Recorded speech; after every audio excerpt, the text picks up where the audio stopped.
మన deputy CM Pawan Kalyan గారు అయితే విజయ్ గారితో పోల్చొద్దు నన్ను అని చెప్తున్నారు. 2019లో నేను పోటీ చేశాను, నా 2 ప్లేసుల్లో ఓడించారు కదా, ఊళ్ళో పెళ్ళికి ఏదో హడావుడి అన్నట్టు ఉంది ఇదే. అక్కడ ఉన్న తమిళనాడు ఉన్న పరిస్థితులు వేరు, ఇక్కడ ఉన్న పరిస్థితులు వేరు, మీరు మాత్రం అట్లా మాట్లాడొద్దని చెప్పేసి పవన్ కళ్యాణ్ గారు అయితే అంటున్నారు. ఈ మధ్యన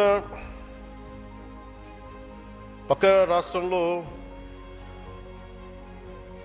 అక్కడ ఒక పార్టీ పెట్టి విజయం సాధించి ముఖ్యమంత్రి అవ్వగానే మన ఆంధ్రప్రదేశ్లో చాలామంది మీరు కూడా అలా చేసి ఉండాల్సిందని చెప్పి నాకు తెగ మెసేజ్లు పంపిస్తూ ఉన్నారు. ఊళ్ళో పెళ్ళికి ఏదో హడావుడి ఉంటారు కదా,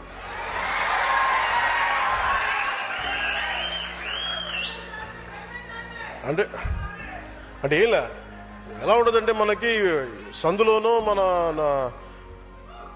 ఒక పెళ్లి జరుగుతూ ఉంటే మన ఊళ్ళో చిన్నపిల్లలు పరిగెడుతూ ఉంటారు అటు ఇటు, వాళ్ళ ఇంట్లో పెళ్ళి అనుకున్నాడు. అరే ఆంధ్రప్రదేశ్ పరిస్థితులు వేరు.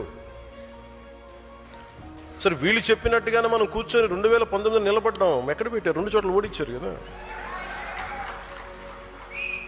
పోనీ ఎవరైనా నిలబడ్డారు ఆ రోజున నాయకులు అంటే అందరూ పారిపోయారు కదా.